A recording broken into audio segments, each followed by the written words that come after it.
Hello সবাইকে, নমস্কার, good morning সবাইকে। আজকে দেখো ব্রেকফাস্ট রেসিপি নিয়ে তোমাদের সামনে চলে এসেছি। সেটা হচ্ছে পাউরুটির একটা মজাদার রেসিপি।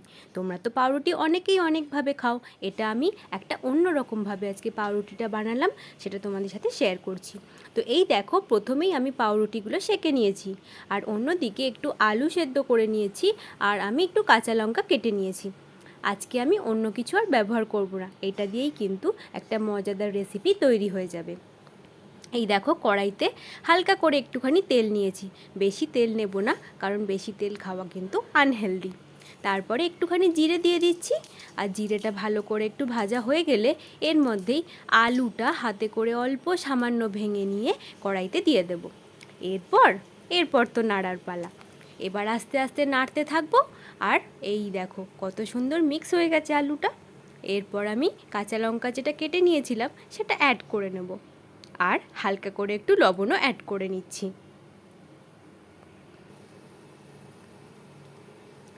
এবার সব কিছু একসাথে মিক্স করার পালা।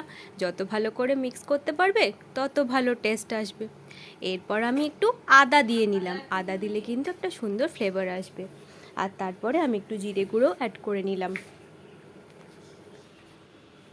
আর এই দেখো, ফাইনালি আমার একটা মিক্সচার তৈরি হয়ে গেছে।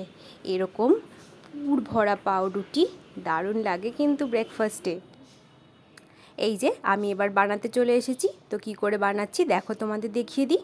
ফার্স্টে একটা স্লাইস পাউরুটি নিয়ে ওর মধ্যে একটু গোলমরিচ অ্যাড করে নিলাম, আর তারপরে এটাকে ভালো করে পেস্ট করে নেব। চামচের সাহায্যেই করছি আমি, অনেকে চাইলে তোমরা হাত দিয়েও করতে পারো। ভালো করে পেস্ট করে নিয়ে আরেকটা পাউরুটি এর ওপরে কিন্তু চাপিয়ে দেব।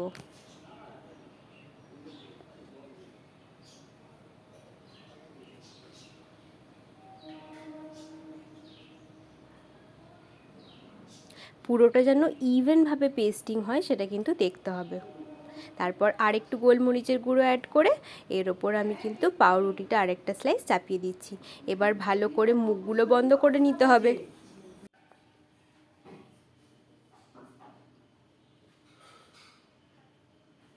এইভাবে চেপে চেপে নিলে এটা কিন্তু খুলে আসবে না।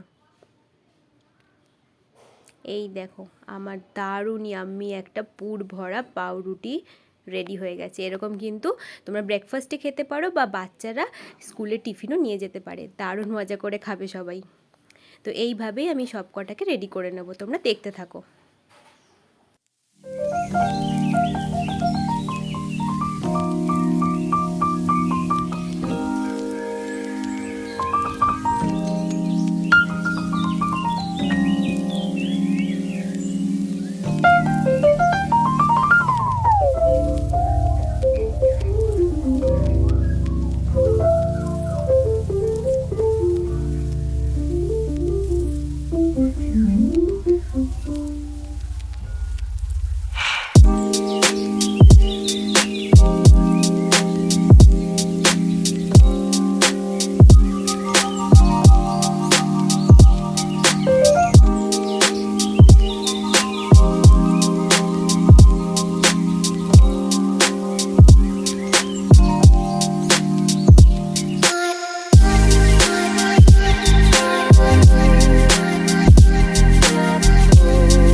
এই দেখো, ফাইনালি আমার কিন্তু ব্রেড সব রেডি হয়ে গেছে।